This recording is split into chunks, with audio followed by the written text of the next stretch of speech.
Non ammirare Vittorio Veneto, ma vieni a viverla. Scarica l'app. Bentrovati al meteo. Epifania con pressione atmosferica stabile, cambiamenti in vista dopo la Befana con il possibile arrivo di una perturbazione. Vediamo il dettaglio.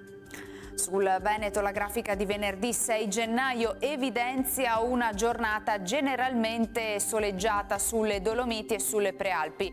Altrove al mattino specie avremo una prevalenza di nubi basse e locali nebbie con qualche schiarita specie sulle zone centro-settentrionali al pomeriggio.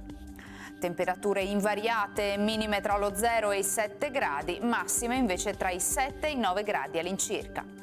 Spostiamoci ora sul Friuli Venezia Giulia.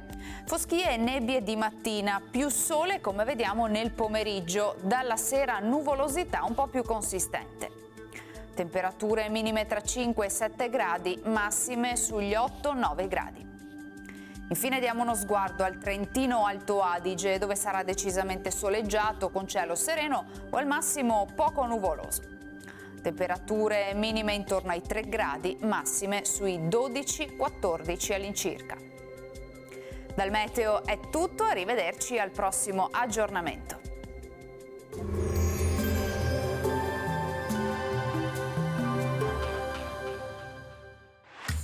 Non ammirare Vittorio Veneto, ma vieni a viverla.